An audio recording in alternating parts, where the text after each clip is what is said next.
What's up, everybody? Welcome back to another BTR podcast. Before we get into it, thank you guys for 500 subscribers. Been less than a year and we made it to 500, so we appreciate you guys' support, all the family support as well, and this is incredible. With now playoff time, we're gonna get even more and more. Hope we get to 1,000. More content coming out as well, and we appreciate you guys. We hit 200 on TikTok. The TikTok rise has been crazy these last couple of months, weeks even. Instagram also hit 200 as well, so we appreciate you guys supporting the shorts, the TikToks, the reels, whatever we've been dropping, whether it be challenge videos, whether it be you clipping stuff from our podcast or guest podcast and so on and so forth. But yeah, we appreciate you guys, audio listeners. Don't think we forgot about you. All right. Thank you guys for downloading the podcast there as well, rating it, reviewing it as well. So like we said, it's playoff time. We're going to be coming up with a lot of content right now, whether it be podcasts. For example, we literally just dropped one NHL video, our top 3 contenders and our top 3 underdog teams that could win it all this year. Obviously, this is going to be an NHL heavy preview along with some minor news on the other end. The NBA one will be dropping on Saturday, but most importantly, also, we dropped a guest video recapping UFC 300, the upcoming Devin Haney and Ryan Garcia fight, all the other big storylines with our buddy from The Score, Nick Baldwin, coming back on the podcast. So make sure you guys check that video out as well and follow Nick on Twitter, and make sure you guys check out his work on The Score as well. So without a further ado, let's get right into it. Prediction time, baby. Previews, predictions. predictions. How good does it feel that Vancouver Canucks and Game 1 are a thing? Yeah. And in Rogers Arena? Exactly. 2015 was the last time that happened, where Rogers Arena specifically hosted a playoff game, and we're getting it in Game 1. Obviously, the last time Canucks made the playoffs was the 2020 COVID bubble, where they almost gave Vegas a run of their money and almost upset them. They did. Well, they gave them the run of their money, but they almost upset them. But let's just start off with the East. Yeah. Right? And there are some juicy matchups, especially So in the Atlantic division, especially. Off the bat, this team ends up winning the division, which is the Florida Panthers, which means they got the Tampa Bay Lightning, the Battle of Florida. No team has to travel much. So it's kind of like their own bubble, but fans are included, I guess, with the slight travel there. Obviously, everybody thought Boston maybe would have taken the division, which would have been a juicier prediction here. But no, I think this is probably one of the top matchups in the playoffs off the bat. It has to be the top, I think. So season series off the bat, 2-1 Florida, 3-2 win on December 27. Florida won that game. Then they destroyed them 9-2 in February 17. And then on March 16, Tampa Bay got the last win, which was a 5-3. So the last time we saw this playoff matchup was actually 2 years ago when the Tampa Bay Lightning swept the Florida Panthers. The Florida Panthers were your President's Trophy champions as well. That curse still continued then? And because of that sweep, Jonathan Huberdeau got traded for Matthew Tkachuk. So this is a completely different roster as terms of star power for the Florida Panthers. In terms of Tampa Bay, they have no depth, but their star power is still the same. You know, the biggest example is Kucherov going off for 144 points and dropping 54 more points. Possible Hart Trophy winner. Definitely 54 more points than his second leading scorer. Exactly. On his team as well. So let's talk about Florida and the team that won the division, right? One of the best teams coming off a Stanley Cup final run last year as the 8th seed.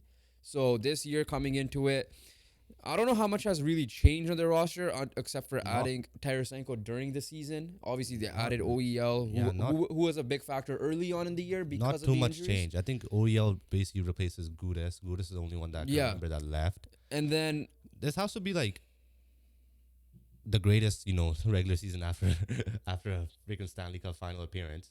They've just continued that momentum. They did not fall off at all, even with the Ekblad and Montour injuries early on. Big reason. And I say this every year, and I'm pretty sure you'll agree too. They have one X factor, and it's going to stay the same every single year from now on out. And that Sergei Bobrovsky has continued his form from last year's playoff run. Now, to be fair, Anthony Stolar has also performed very well. So it wasn't just the Bobrovsky show. When he came out, it wasn't like they shot the bed. Because Bobrovsky played 58 games. So that usually, if you hit above 65 is when you look like around 65 is a lot, which some goalies do hit 60 to 65. He hit the under 60 mark. So both goalies did their job. There was a slight debate who would start game 1, but there's no debate really. It's Sergei Bobrovsky of what he did last year. There was no debate. And they did this while Matthew Tkachuk only had 88 points. I'm saying only because last year he was a Hart finalist, I believe. Yeah, but On the other hand, Sam Reinhart just popped off for 57 goals. Yeah, He dropped 94 points 94 total. points, career highs in both. So again, they just follow what they did last year. Paul Maurice is doing what he did from last year. That's just the game plan. In order for Florida Panthers to have success last year, copy and paste what you or this year, Another year together copy with and that paste, head coach as well. and copy and paste what you did last year. So the key here is also you probably have the sulky winner, at least the finalist, in Alexander Barkov, which is huge.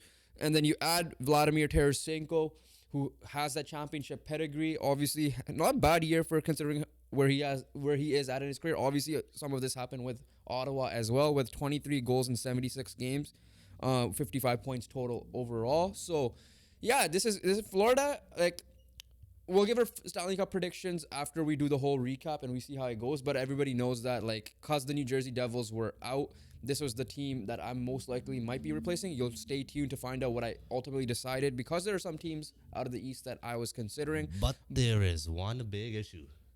You're playing Tampa Bay. Yeah. You're, So out of all the teams you could face, you're playing Tampa Bay, a Tampa Bay team that still has Kucherov, still has Point, Stamkos, Hedman, and Vasilevsky. Tampa Bay teams had written them off. I did not. I don't think you did at the beginning of the year either.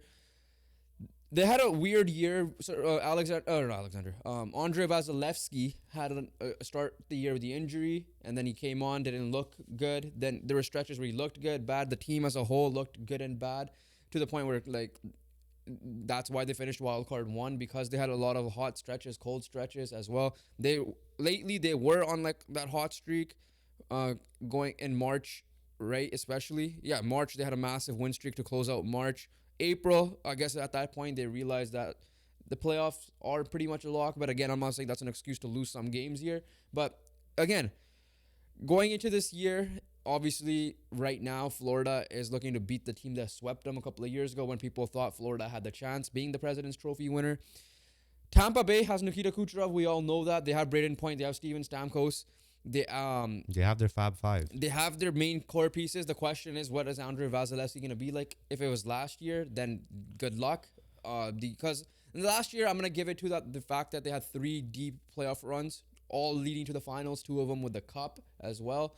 So, yeah, this is not a fun team to face in the first round off the bat. Especially a team that's so well experienced, been there, done that, right? But it's going to take legit all 5 players, all 5 of their main big core players to put together one of their greatest performances in their careers in this playoff run for them to actually make some noise in this cup, because simply they don't have that, that third line they had like a few years ago where they had Yanni Gord, Barclay Goodrow, and they lost Andre Platt the year after.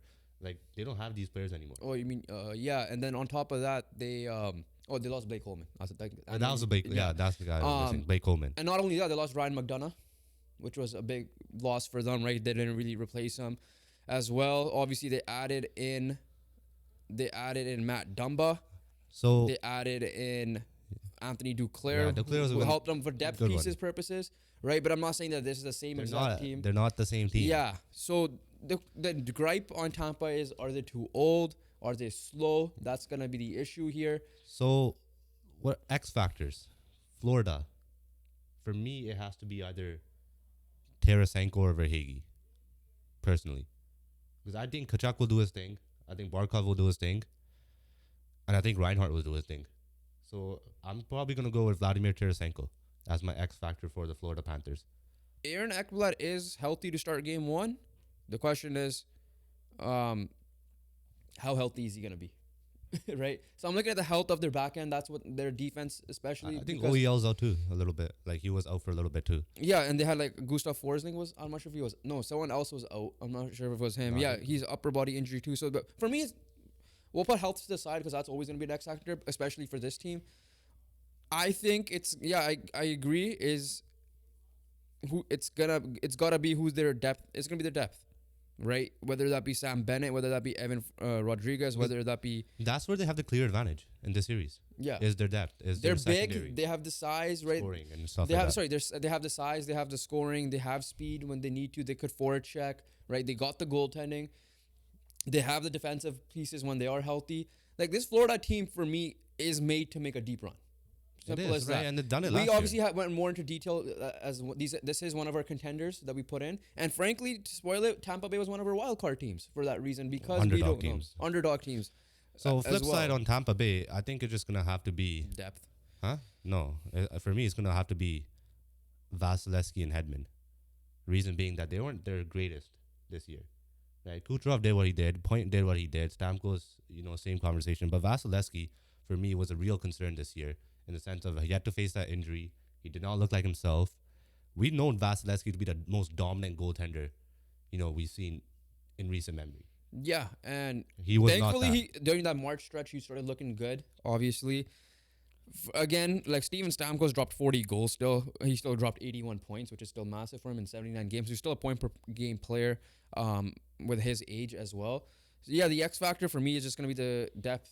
Who's gonna help? For me, it's who's gonna help Kucherov, mainly, right? Like we know, I trust Braden Point what he's gonna do. I trust Steven Stamkos, but everyone else afterwards, because there should not be a 50-point gap between players as well. That's so a that clearly concern, shows yeah. that's the concern. There's the inconsistencies there. That's why you went out and added a guy like Anthony Duclair. So I'm Yeah. not saying Anthony Duclair is a world beater. He's gonna change your team around, but let's see He which helps. guys will step up. Prediction time. I am going with Florida Panthers in 6. I'm going Florida Panthers in 7. I think that the experience is there for them to be that will get them in trouble. They're complete. They're a complete They're team. complete. I just think this is a bad matchup early. As well, rivalry game. It's gonna be intense. We'll see how it goes. And they shit kicked you the last And time. Tampa, they met. listen, They Tampa legit went shit six, kicked you last time. and they met Tampa them. went 6 with Toronto last year, and Tampa was the better team Yeah. for the most part. And Tampa shit kicked them. Like Right. legit shit kicked them. So give 2 me years ago. 4-0 sweep on the President's Trophy is Yeah. absolutely disgraceful. Give me Florida in 7. I could see this series going long. Right, 6 or Or- 7 was the thing. So Yeah, yeah, that's gonna be a long series. There's no debate there. Moving on, another juicy matchup: Boston Bruins, Toronto Maple Leafs, and season series for this one, by the way, was a straight sweep for Boston. Back in November, 3-2 win Boston. Back in December, 4-3 win, and then the 2 games that happened in March, 4-1 and 4-1 both respectively. all right, simple as this: Boston have Toronto Maple Leafs number, and they had Since like the 50s. since before you were born. Even if you're 60 years old and you're watching this, before you were born still. Yeah. As simple as this. There's 2 questions for each team. Number 1 for Boston, center depth. Number 1 for Maple Leafs, goaltending and defense. Simple as that. That's just what it's going to come down to. This is a weird one, right? And I really wish it was Boston Tampa because I would have picked Tampa. And I counted out Boston. I forgot what you did at the beginning of the year. Kind of I did, literally yeah. took them out of the playoffs. I thought they Same. were right. I think I did too. I think I had them 5th, like missing even wild card completely, and for that. So yeah, you nailed it. It's both. What's the center depth? Charlie Coyle played well. Obviously, we didn't expect what was it. Eric, who was their other center? One sec. Yeah. It was Morgan Pavel Zacha. Gee, Pavel Zacha. Pavel Zacha, right? Obviously, David Pastrnak played well, 110 points, 47 goals against, 63 assists. You got Brad Marchand, who's going to be a pest to play against. Yeah, he may not have the scoring punch, but you still have the leader, the culture setter there with him. You have the best goalie tandem, I think, in the league. It's alone. simple. It's simple. When you look at it, like forwards, Maple Leafs are better.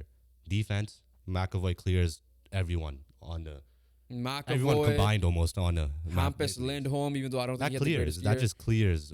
And then goaltending, you have 2 goalies. You have the 2 best goalies in the series. They might literally do every other game. Like that's what they've been doing all year. Anyways, Legit, yeah. So they're gonna have fresh planning on doing goalies. that. Yeah, they're Yeah. planning on doing that. So the 2 best goalies in the series yeah. are on the same team.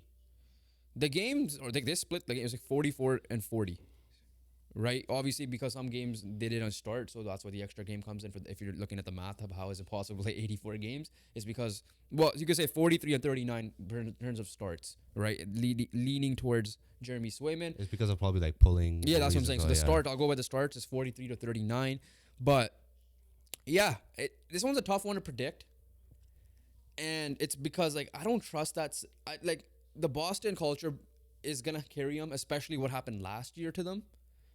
But losing David Krejci, especially Patrice Bergeron in a playoff setting, is gonna be massive. Obviously, the Leafs took their monkey off the back last year about the first round specifically, but that was not Boston, It's right? not- there's a different monkey here. So this is a different monkey, and obviously everybody just assumes that the first round curse will come back, blah blah blah. So this is my prediction, and this is what I'm gonna lean towards. Give me Toronto, and give it to me in 6. If this does go 7, it will be Boston. But I'm saying I'm going with Toronto in 6. I feel like they kind of have a little bit of a breath of fresh air from last year, specifically because they couldn't beat Tampa the couple of years before as well, right? So I'm not a fan of the Boston Bruins depth there. So yeah, I will take. There. I'm gonna go Toronto in 6. Okay, so who has a revenge factor? Boston has a revenge factor, Yeah. right? Boston trying to avenge what they did last year. Simple as this: it's going 7 games. So in that Okay. case, I'm picking Boston. Better goalies, better defense. At the end of the day, you gotta have that. Like, what did Vegas have last year? Yes, they didn't have the goaltending on paper, but Aiden Hill was a god. Yeah. At the end of the day, their defense was incredible, making Aiden Hill look like more of a god. So, in that case, like Maple Leafs, the reason why they beat the Tampa Bay Lightning is because Vasilevsky wasn't on his game. Like all the games were like 4-3, high scoring games like that, because they were always down. They had to make that comeback. That's when Maple Leafs on their best. Yeah. right? No. That's when the Maple Leafs on their best. Boston with McAvoy leading the defense, with Swayman, if Swayman's shit, Allmark coming in and just switch it back. They have the luxury to do that. And then meanwhile, Samsonov, sometimes he's in the AHL, sometimes he's in NHL. It's We don't probably know who he Joseph is. Wall if healthy. Yeah, so we don't know who their goalie is. So, and that reason, there's just too many concerns. It's the same old story. The roster construction is just too much forward heavy, too much money going to their top 4 forwards. And unfortunately, that just hurts them every single year, and it will hurt them again this year when the Boston Bruins crushed the Leafs' hearts in 7 games. 7 game. Yeah, I mean that's a fair prediction. I'm just leaning towards like I like their offense a little bit better. I think they match up better against Boston than they do Florida as well. I'm like last year they got one monkey off the back. Obviously I'm not. Obviously all my cousins or whoever, all the Vancouver people are like, what are you doing? Listen, last year I think you picked Toronto to beat Tampa, I believe. I know this was before the podcast. I'm pretty sure you had. I don't remember. I think you were like, this is the year that. I think Toronto this was could- a year, yeah. That year could have Yeah, done okay, I remember. This is a saying that. year, as John Shorthouse, I believe, put it, to slay the dragon. This is Toronto's year to slay Boston. Yeah, like slay the dragon. Vancouver is gonna slay the dragon. Yeah. Only Vancouver slay No, dragon. but I'm just saying, like that's the term that's Toronto gonna be hasn't used. slayed Toronto hasn't slayed dragons in 60 years. Well, Vancouver hasn't won a cup either, so it doesn't matter sense. But Toronto Slay didn't win the a cup. dragon means a team that always like is the boogeyman to you. Yeah, I know. And this is and Boston. Boston is the boogeyman. So yeah, give me Toronto in 6. I'm not confident with that pick at all. Some people might think I'm just doing this for a jinx, but I genuinely believe that this is gonna be a long series as well. All right, these next 2 series are going to be very quick in coverage because there is a clear favorite of who should win. Starting off with your President's Trophy winners, the New York Rangers facing off your favorite player, Alexander Ovechkin. Well, yours too. Yeah. Okay, season series. It is. Doesn't matter. I'm just saying it in general so people know. It's 2-2. December 9, Washington shut them up 4-0. December 27, Rangers won 5-1. January 13, Washington won 3-2. January 14, literally back-to-back games, Rangers won 2-1. Here's the tale of the tape, as they like to say in the fight game. One team's a President's Trophy winner. All right? They are going to be a cup contender. I don't care about the curse. I don't fully believe in it. If you do believe in it, then you go ahead and pick Washington. Go all you want. All right? One team, it has the worst goal differential heading into a playoff since 1991. They're not the worst team. I'm going to make that clear. The worst team are like those older teams. I believe I was listening on the radio, like those Toronto teams or whatever, back in whatever division it was called. And they had like literally what the Atlanta Hawks record is. Like that's how bad it was. So they're not by far the worst team at all. But the minus 31 goal differential going in, yes, you have this guy right here, Alexander Ovechkin, going on a hot streak late, as you predicted, over 30 goals, 30 or over more goals, whatever he got. You got really good goaltending down the stretch with Charlie Lindgren, unsung hero. So Unsung hero right there. but again, you're going against Artemi Panarin, who's like top 5 in scoring this year. You have Adam Fox on defensively. You got good playoff performers and Mika Zibanejad as well. You have Igor Shesterkin. I don't care if he's I think he started off slow, but he ended up picking it up later on down the stretch because obviously Jonathan Quick earlier was the goalie to get them some wins going. And they've been one of the more they, again, started off hot and cold, but then they became consistent down the stretch. That's how you became the President's Trophy winner. So yeah, if there's a sweep, this is the sweep. I'm just gonna say it right now. Well, it's a sweep for the New York Rangers. I give Washington 0% chance of winning this series. I'll say 1% because we've seen Columbus sweep Tampa Bay Lightning as a President's Trophy winner in the past. But that was like those are like record breaking teams are actually cursed. Yeah, Because like we saw with Boston, we saw with Tampa Yeah. Bay. This is different. Rangers are built again, another complete team. They're very experienced. You know, the young guys have been through it all. In the sense of 2 years ago, they made the Eastern Conference Final run, where they lost to Tampa Bay, yeah, right, in 6 games, where Tampa Bay eventually lost on to Colorado the year that Colorado won the cup. The Rangers, again, their core has still been the same. You know, they had Zibanejad then, who was incredible in that playoff series and in that playoff run. Panarin was still there. Fox was still there. Keandre Miller, that's when he first started popping off, when first he started getting eyes on there. Chris Kreider, same squad. It's essentially the same squad. And it's go time for the Rangers now, right? You know, last year wasn't great for them. So it's go time now, and the Rangers will win the series 4-1 because this man might get a hat trick in one of the games and carry them. no, I'm giving this is a sweep. This is the only series I think that has sweep potential. I'm saying the sweep. I will be. I could be wrong. You're right. It could be a 5-gamer, but I think this is the 4-0. I think Washington Steelers on that home. That's it. Yeah, That's I think it. Washington Steelers on that home. All right, moving on. Carolina, New York Islanders rematch from last year's first round matchup. Again, very clear favorite and should be a very clear winner, and that should be the Hurricanes. And I believe they won 4-1 last year in the playoff series. Yeah, and the season series. Obviously, keep in mind that the Islanders had a different coach for the first 3 games. I believe. I'm pretty sure Lane Lambert got fired after the new year. But Carolina, It was 2-2. 2-2. 2-2 season series. So, but yeah, no. The New York Islanders, after the coaching of Lane Lambert got fired, he brought Patrick Waugh in. They started off slow still, but then they picked it up, and then they started going slow again. But down the stretch, they've been pretty hot. They're right? entering hot though. That's a good sign for Islanders. They're entering hot. They're entering with a 9-game point streak. 8 of them were wins, and 1 of them was a shootout loss. Right? They're kind of a mini version of what the Nashville Predators did. Right? For those of you guys don't remember, earlier in the year. So they are entering on a hot streak. But the Carolina Hurricanes did one thing that they never did in years past. Went out and acquired a legitimate playoff performer who happens to be a 2-time Stanley Cup winner in Jake Gensel as well. We all know the Hurricanes' biggest question mark is going to be the goaltending. We know that. And that's not even the sense of like Frederik Andersen's ability. It's more in the sense of Frederik Andersen's health. Yeah. Right? Because when he was injured, He only played 16 games this year. when he was out with I think he had the heart issue, I believe. Yeah. Auntie Ronta was dreadful, and then whoever their other goalie was, I don't even remember his name. Was dreadful. I think Kochetkov. Kochetkov, yeah, Philip He played Kochetkov. 42 games. 40 of them he started. Yeah, so it's got to be Freddie Andersen in the net. Wait, sorry. Who did you say the other goalie was? Auntie Ronta.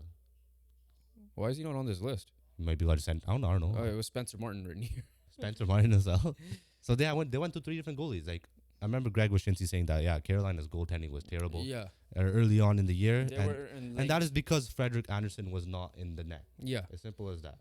And Freddie Andersen has to be between the pipes for these guys to make that cup run.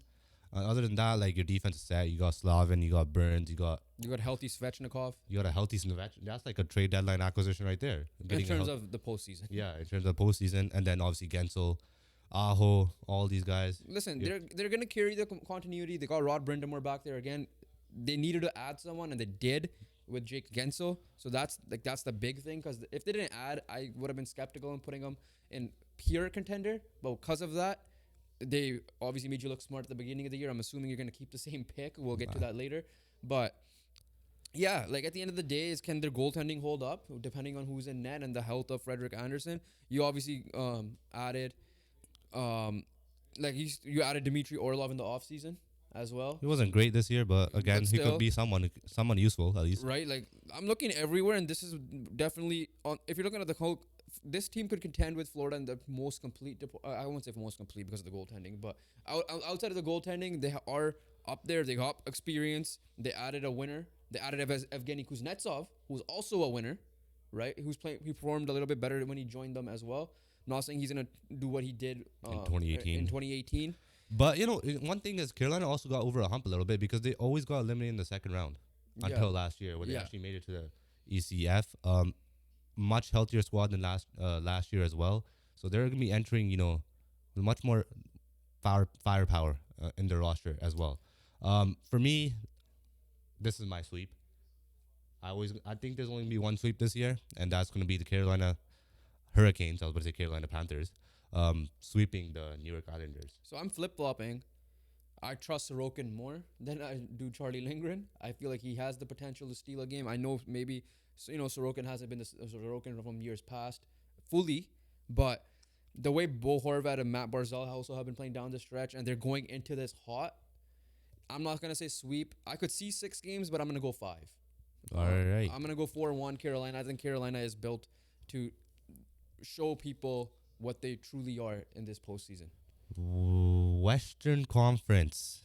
All right, what do you think are better matchups, Eastern or Western? Because Western has. Well, see, okay, we are recording this while Vegas is going on still in LA, so we don't know. But still, like when you think about it, if you got an Edmonton, The Vegas, current playoff picture as of this we will cover once the game ends. We'll be adding that bit into this, so you guys will see. We don't know. We don't know. We don't know. You guys know, but we don't know. We'll come back to that later.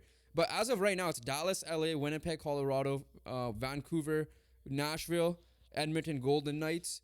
We all know the. So if I'm gonna pick, I might go East because the Atlantic is nuts. Bro. the Atlantic alone carries it, and I don't hate the Carolina Islanders It's matchup, not the worst, especially with how Islanders ended the year specifically. Yeah. Right. But let's get into. However, if we get Dallas Vegas first round somehow, that's crazy. Then it's even Edmonton Vegas is still good. But Dallas, you're gonna have Dallas, Winnipeg, Colorado, and Vegas as. Let's talk about that division, right? Let's start off with the Winnipeg and Colorado, right? Winnipeg are hosting Colorado. Winnipeg finished second. Dallas, Winnipeg, and Colorado were in the neck and neck race for the division title. Dallas did win the division, so it's Winnipeg hosting Colorado. They're heading into the postseason with an 8-game win streak as well. Yeah, so I think they whooped Colorado in one of those win streaks. Yeah, like 6-7-0, I believe. Yeah, as well. Season series, pull it up. You're the season series guys. They only played 3. Wait, what? In Atlantic they played 3 times. When we're talking about Florida. Wow, that's crazy. So I don't know how scheduling works. That's pretty stupid. Let me pull it up. There's 3 games they played against each other. Winnipeg won all 3, and like with dominating fashion. 4-2 in the first game, 6-2 in the second game, 7-0 in the most recent matchup. The first 2, a little bit of grain of salt as well because they added pieces later on in the deadline. The last one, however, doesn't defend them. Right? Because, going into around that stretch, we thought Colorado was going to be the team to beat before we thought it was another team specifically. It ain't anymore. And reason being, Mikko Rantanen. We don't know his health status right now. And his health status as well. Gabriel Landeskog's been out. So it's going to be a lot of McKinnon and McCarr. And I'm not saying they're if you want to have 2 people to rely on, they're definitely 2 of the best people to rely on. Rantanen is back. He played Saturday. So then there's 3 people to rely on, and there's definitely those 3 people you could rely on. Georgiev is still questionable in the net. Because here's the thing, right? I'm going to say this with their goaltending. He played 63 games. Yeah, that too. And they don't have a backup. And Georgiev's not like the greatest goalie himself, right? He played backup to... He's better than Darcy Kemper was. Darcy Kemper won a cup with him. That's what I'm saying. But look at the squad. But look at the squad. The squad is... If you're saying the squad took a lift... Right? It's the same thing. I know, but in 1 year, it took that much of a hit. That's crazy. But the defense is still there, right? Like, you have Gerard. You have...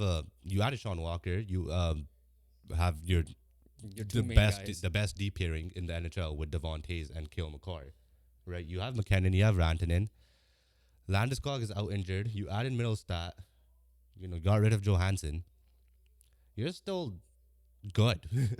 You're still very, very good. Yeah. And you have the star power, which the Jets, they have stars, but your star power will outplay the Jets' star power. That's for sure. No disrespect to Scheifele and Connor. 2 of the main reasons why it's an issue for them is those 2 usually get injured in the playoffs, right? Same with Morris, you got injured last year in the playoffs. Big difference here is how Hellebuck is that up and down goalie, 1 year good, 1 year bad. He's on a good year this year. So here's the thing. Colorado is similar on that path that Tampa Bay was, where they had a really, really good March. Their April obviously was horrendous. 6-2 loss to the Oilers, 7-4 loss to the Stars, 7-0 nothing to the Jets, and a 4-3. Keep in mind they're up 3-0 on the Golden Knights and lost in overtime to them as well. So A lot of sloppiness. and they lost to Columbus Blue Jackets. So yeah, heading into the stretch, they're the opposite end of what the New York Islanders are. A lot of sloppiness coming from Colorado, which Exactly. is Listen, the KC rare. Middlestat edition was really good. Clearly, it showed in March, right? And the question is, because they obviously are coming off an upsetting series loss in the first round last year to Seattle, so that's not a good look. However, you have a possessed Nathan McKinnon this year, right? Obviously, down the stretch, it hasn't been the greatest. I'm not counting their game against the Oilers as of right now because the Oilers are literally playing 0 people that are of significance. Very Paul Stewart Skinner. Right? So, with that being said, I understand why Jets fans are scared of this series. Oh yeah, you should be scared. Because it's Colorado and it's Nathan No, McKinnon and Cale McCarr. They should be scared. Yeah. You should be scared. But if I am Winnipeg, I would prefer this matchup over Dallas. I would agree. As of right now. I would agree. And they're home. That's the other factor. So Yeah. They stole home ice as well because they were third for a while. So I don't think this is I feel like some Jets fans are scared that there's gonna be an early sweep or not. Oh no. It's gonna be a. This series will be going 7 games. I'm gonna say that clear cut right now. I would say that this will be going 7 I games. would agree. I will lean towards Colorado because of their star power. Because Winnipeg lacks the star power. They play a good system. Rick Bowness has done an amazing job. He will be a finalist for the Jack Adams for sure. And their depth pieces have played well as well, like with the trade from the PLD trade and all that. Like you said, Shifley's health is a question mark. I was about to say Shifley's health will be a question mark. But if he's playing, sounded like I shushed you on the mic. But they also added a Tyler Toffoli for a reason. And Monahan. And Sean Monahan. You said it as well. Connor Hellebuck could steal you a series as well. But I will give the respect to the potential Hart winner and maybe the Norris winner. Okay. There's a question. Yeah. When it comes down to it, right? When it comes down to the moments, who is going to come on top? McKinnon, McCarr, Rantanen, or Shifley, Connor, and Morrissey? I'm going to put, obviously, the Colorado one, but I would put sub in Hellebuck is also a factor in Washington. Hellebuck, yeah. And then Hellebuck.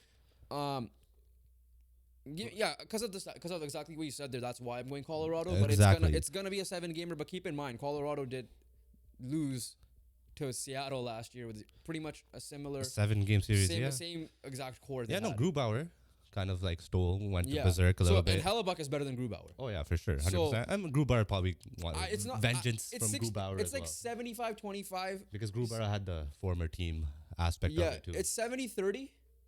But that 70% I'm leaning towards, even if it's 65-35, however you want to put it, I'm going to give Colorado the slight edge. Yeah, I'm giving Colorado a slight edge as well. Winnipeg, again, won't not be surprising if they do win. They have the system. They have the star players. It's just that Colorado have better star players. Is it as simple as that? And Colorado, not only health-wise, they're both similar, right? Because both, Rantanen's health will be X factor. Shifley and Connor's health will be considered another X factor. But Tyler Toffoli could be the determining factor of the series. Yeah.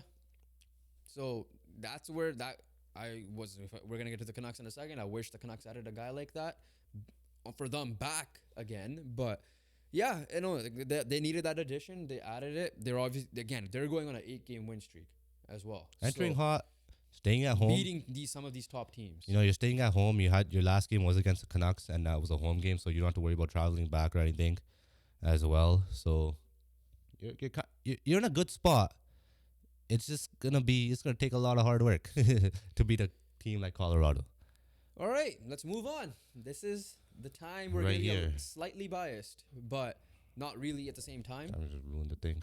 But it is the Vancouver Canucks returning to the playoffs for the first time since 2020, hosting a playoff game since 2015, winning the Pacific Division.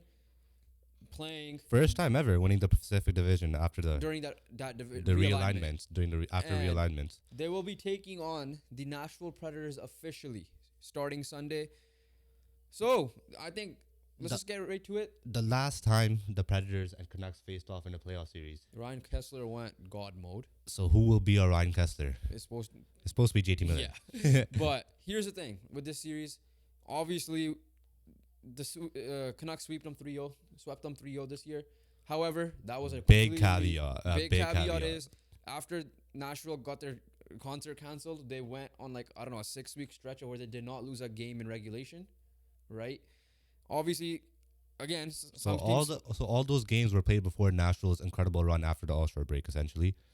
And yeah, when you talk about experience, you're gonna have to go with Nashville here. Experiences with Nashville because they have Ryan O'Reilly, they have Luke Shen, they have Philip Forsberg, Roman Philip Yossi. Forsberg technically was in the Stanley Cup final too, right, against Pittsburgh. Yeah, yeah. So you got that too. And he had his career year, I believe. You set a franchise 48 record. goals. Yeah, that's a franchise record for a single season. Goals leader is now Philip Forsberg with 48 goals. Before I think it was Duchesne with 47, I believe. So Roman Yossi as well. UC Soros. So they have talent. The issue is, do the Canucks have better talent? Do they have good enough talent compared to the Canucks? I would say, in some sort of sense, yes, because Yossi and Hughes at the end of the day do cancel each other out. They're both just that good, Yeah. right? Philip Forsberg and PD PD's ahead. slash If Besser. on paper and on potential, PD's ahead. PD should be ahead. JT Miller should be ahead. Brock Besser, same level as Philip Forsberg because they I would both say were. slightly under. I would give Forsberg the edge over Besser. So when you look at their three, is probably going to be Soros, Yossi, and Forsberg. Our three, well, actually we have a 5, maybe a 6, is Demko, PD, Hughes, Miller, Besser, and maybe a Hronik. So in that sense alone, the Canucks have the advantage of star power and talent. Okay, so this is the thing. Experience clearly goes That's to Nashville. Nashville. Star power should beat Vancouver. Team entering on a better streak, Nashville, right? Because Canucks were kind of like 500-ish. But there's one caveat for the Canucks. Is the reason why they're being 500. Demko did miss 14 straight games. Yeah. I came back and looked good. So Canucks fans should be content with Demko's play in the last 2 weeks. Listen, he's not facing 50 million shots like he did last year or even the bubble or whatever the case may be. Obviously, exaggerated number. But here's the thing, right? Obviously, the series that we're going to have the closest eyes to is literally this one. We're Scott stressed. Road might be popping. We're stressed about talking. So here's the thing. This is the best possible matchup for the Canucks because they struggle against that 1-3-1 against the Kings. And then obviously Vegas is Vegas. I don't care what the season Oh, series no, was that's or scary, yo. anything, That is scary. right? So they got the better matchup. Again, just because it swept them doesn't mean it's going to be easy. However, if you're going strictly on paper and potential, UC Soros did not have the year that many people expected. But again, it is UC Soros at the end of the day. Let me just check his workload. 64 games, though. So we saw what happened with Jake Ottinger when he played a shit ton of games. So Demko's And he kind of looked broken down a little bit. Demko's injury might have came as like a blessing in disguise. Exactly. Right. Yeah. Because at So- the end of the day, Demko's going to reach 65 games. But it is UC Soros at the end of the day, and he is able to steal a series. He's that good of a goalie. I'll say that. But Demko is also You look at that the good of a goalie too. You look at the forwards. There's not many players you'll take from this roster to take over the Canucks top guys, right? Only person you'll take is probably Philip Forsberg. He's the only one in the conversation. In terms of production. Yeah, he's the only one in conversation. Ryan O'Reilly is not Great that year. He had not a the really guy. good year himself. But he's not that guy anymore. Yeah, but Right. experience-wise and all that, he will be. If 2019 Ryan O'Reilly shows up, I'm be shitting him, bro. For Ryan O'Reilly, getting 69 points, 26 goals is pretty good, and playing all 82 games. Yeah, that's pretty good for him. But if you're telling me if any of these guys are going to crack, except for Philip Forsberg ahead of all the guys you named for the Canucks, to the potential and how consistent the Canucks have been defending this year, also from the defending from the forwards as well. And then you have, if Pettersson gets going, again, we can't really go on a proper history with the Canucks because it was the bubble and they stepped up in the bubble. A lot of these guys stepped up in the bubble that were on the rosters then, right? To be fair. Literally all these 5 guys you named that were on that roster leveled up in some sort of sense. Except for Besser. I think he was still better than... He wasn't. He's better now than he was in the yeah, bubble. but he leveled up when it mattered though. When, like, you know what I mean? Like in that regular season, he did slightly level up. Again, I'm trying to remember the postseason run. Yeah. Yeah. In the postseason run, he wasn't I'm great. comparing it to what they were like in the regular season, is what I'm saying. So, right? And then this could be the same case. We saw what their team's mentality was coming into training camp early and did all of that stuff. And we saw what their mentality led to them this year. And so the forward edge clearly goes to Vancouver, production-wise as well. Defensively, like you said, you could cancel out the 2 main guys. But if you... Honestly, you could cancel out the 4. Like, McDonough and Hronik should cancel each other out too. All right, I'll give the edge to Hronik just because of production wise. But at the end of the day, McDonough's been there and done that. Yeah, I know. So has Luke Shen. And so, Luke Shen as well. Listen, Luke Shen knows Quinn Hughes inside and out. right? So Nashville's forwards have stepped up, right? Obviously, you got They have stepped up. like Luke Evangelista, Sissons, Gustav Nyquist. Like, But you know who else stepped up? Niels Hoglander, Dakota Joshua, Connor Garland. Elias Lindholm has been really good after. At least injury. defensively, he'll be. No, even offensively. I know, but yeah, I'm like saying in general, ever since his injury, Ilya Mikheyev, if he could learn how to finish, will still be a threat. will be better than Speed all those threat. guys you just mentioned. Right. So There's only one way Nashville could win the series. Is if they do the little things better than the Canucks. Exactly. And the Canucks are known to do bad on the little things, right? Yeah. They've been very inconsistent on the little things, especially as of late. And the special teams favors the Canucks, I believe, as well. But then on again, both sides. special teams for Canucks very unpredictable as well. Yeah, but so with that being all that said, I don't know how. With all that being said, We said a lot, and it might not have made sense, but we said a lot. no, like obviously it on paper it favors the Canucks. I'm gonna go with that. Even the experience wise, great. But the difference between the two teams, Nashville's experience, postseason experience, as it hasn't been as a collective group like a Carolina was, like some of these other teams that we mentioned were in the past. And give me Vancouver in 6. Right, I'm not gonna say it's gonna be easy games. It's gonna be a Vancouver in 6. I will not be surprised if Nashville wins this series. Don't get me wrong. I'm not saying this because I'm biased. Because if this was Vegas, I was picking Vegas. Just to make that clear. All right. So yeah, give me the Canucks in 6. So we just to say this before, we did not share our predictions. Yeah. I'm also saying Vancouver in 6. Reason being, Nashville, at the end of the day, they did the little things well, right? On their run, they did the little things well. Yeah. Their fourth line brings the intensity, right? If the Canucks could match Nashville's intensity, right, and match them on the little things, there should be a 4-game sweep for the Vancouver Canucks. But I don't trust that for the Canucks. That's why I'm also going Nashville 6. also was a team of tale of two halves, essentially. They weren't in a playoff spot for the early parts of the season. They comfortably got in later after the All-Star break, essentially, as well. So They are the harder team entering the playoffs. Yeah. They are. They definitely have a building that gets going, but Rogers Arena will get going because it's been 9 long years since the Vancouver Canucks have hosted a playoff game.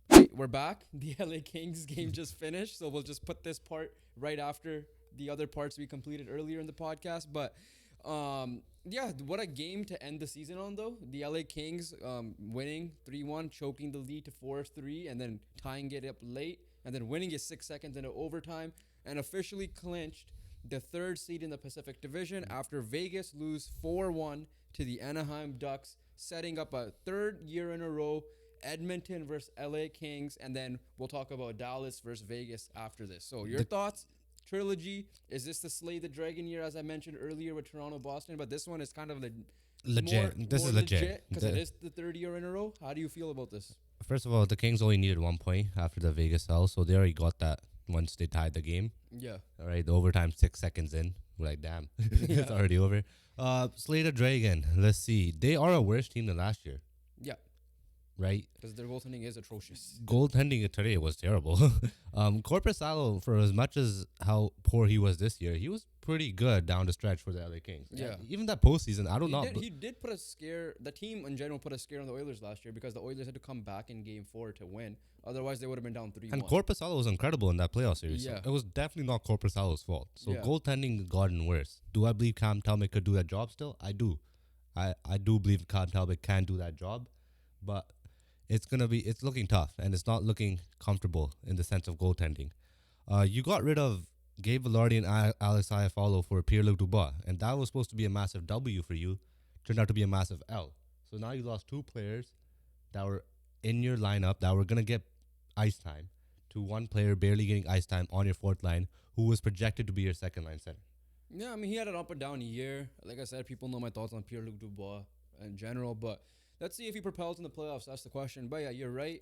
LA started out hot to the point where, like, are they an underrated team to win the cup? And then they kind of went, their goaltending let them down. And then they found the new system of 1-3-1 more, I guess. Led by Todd McCullough and whoever their new coach is now. Made the game boring.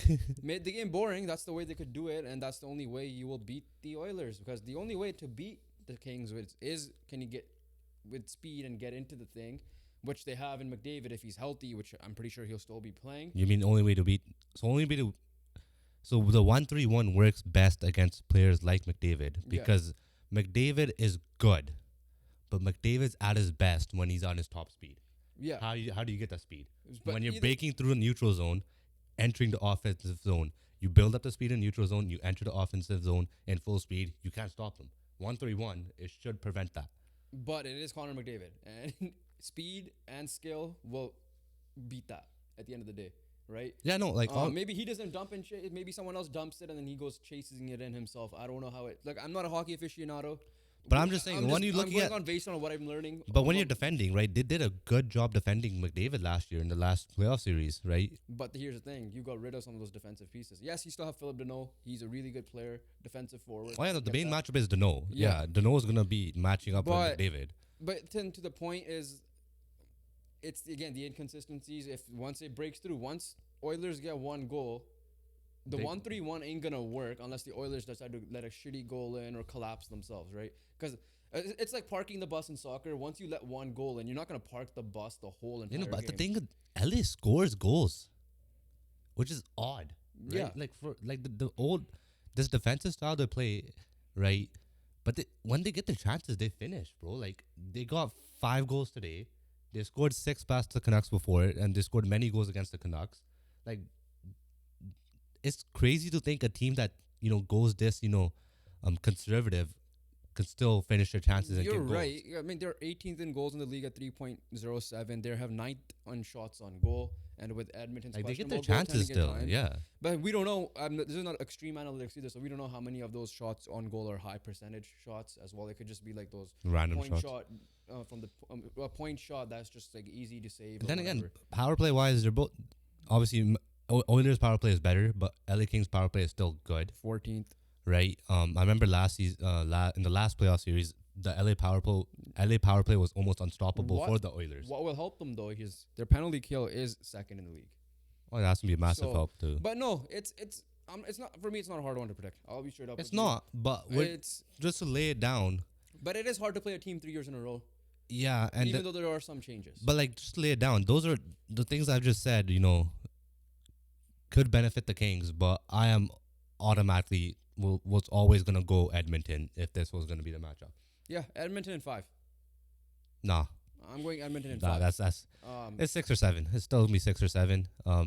I feel like you just said it's gonna be hard to beat the 3 years in a row, and you just gave him 5 games. yeah, I feel like the games will be close. So you just said. I feel like the games will be close. So you but said the most opposite thing. no, the well, sense the says. games can be close still. Doesn't matter. But Edmonton in 6, 5. 7, yeah, 6 or 7. I don't know Edmonton, but yeah, 6 or 7 will be Edmonton. Okay, yeah, I'm going Edmonton in 5. They've obviously new coach bump helped a lot. They were on a massive win streak at one point as well. Let's see what Connor's health is gonna be. Obviously, this is I think He's he'll play, fine, man. So we'll see how that goes. But yeah, give me Edmonton in 5.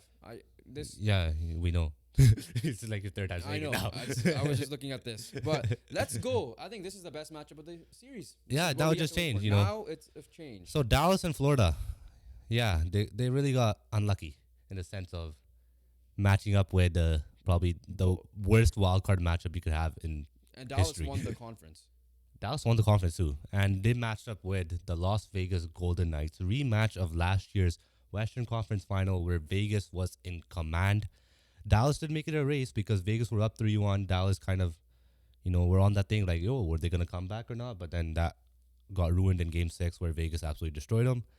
This year is much different. Dallas has the home ice advantage.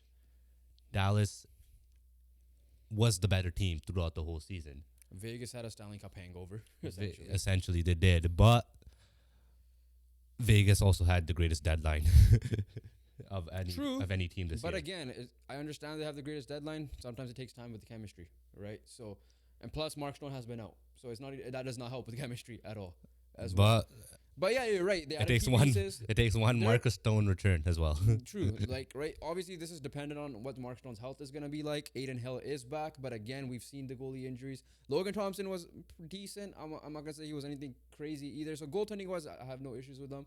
Obviously, you add Noah Hannafin at the deadline. Tomas Hurdle is in there, right? And then you added another piece. I forgot who it was. Manta. Anthony Manta, right? So I get that, but Dallas has just been a well-oiled machine all year long. They don't need to incorporate any chemistry things. They added Chris Tanev, which doesn't really require a lot of chemistry because he knows what he's gonna do with his positioning and his position and the role he will play on defense. Right? It's not like he goes adventure hunting. He just literally is one of the best stay-at-home defensemen the league has that could do a great breakout pass. And like we mentioned in that video we dropped, their depth is insane on the forward end, and then they added Chris Tanev to help it defensively, and Jake Ottinger Is your goalie. Essentially. Yes, he may not have had this the greatest year, But he's coming in hot. We mentioned in that one, he's coming in on a 9-1 record, 2 shutouts in his last 10 games. This series is definitely going to be much different than last year's Western Conference Final. It's not going to be the same thing at all, right? One, because Dallas is at home. Two, is because Vegas, is on that cup hangover and has a much different squad as well. And chemistry issues, like you mentioned, could play a part in that.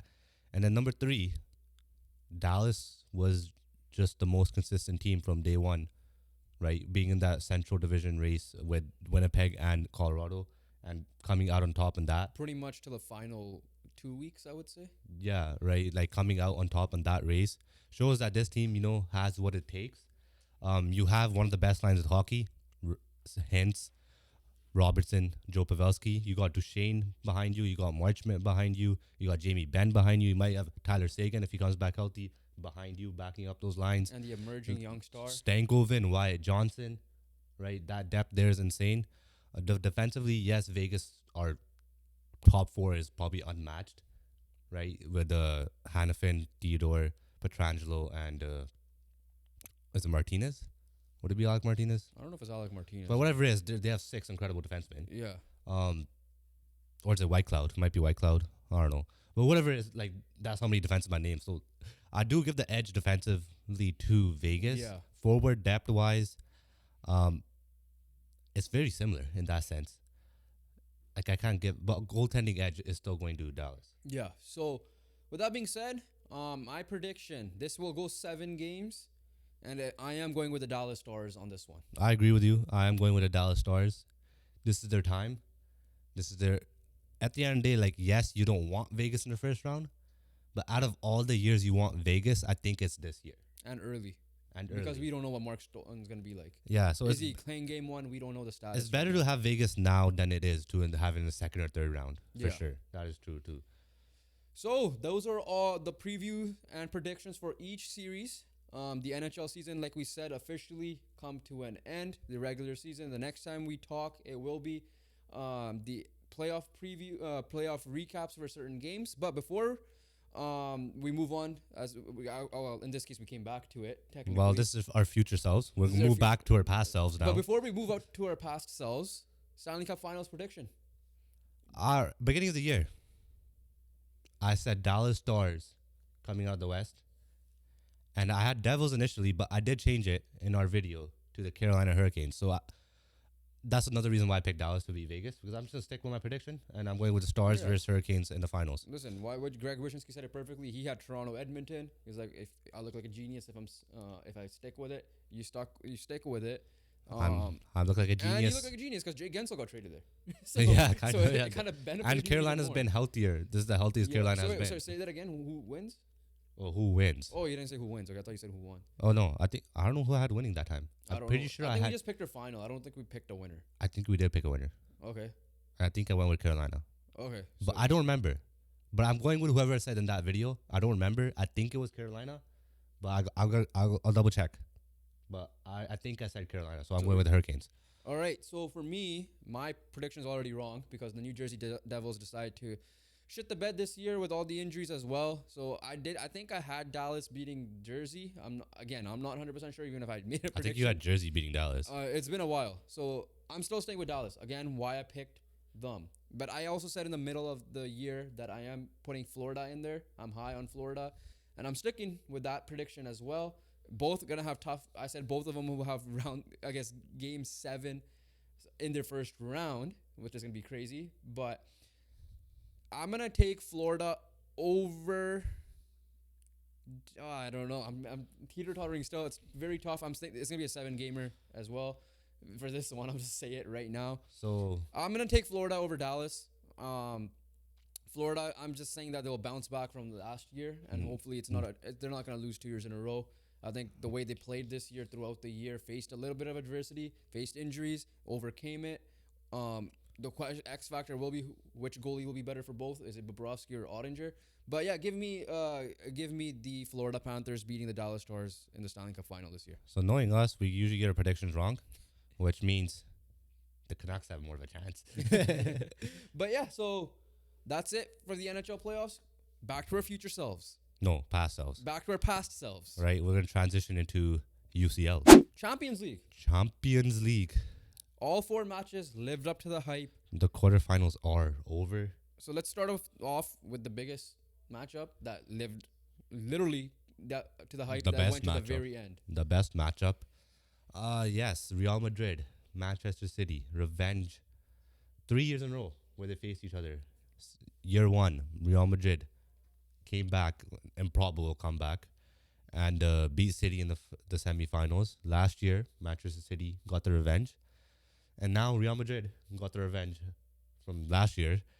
And there's been a little patterns because Real Madrid, whoever wins that matchup, wins the Champions League in the last couple of years. So right now, Real Madrid's early favorite. And we thought that was the case anyways. Yeah. With this matchup. With the winner of this should your win it, prediction, winning it all. Winner is out.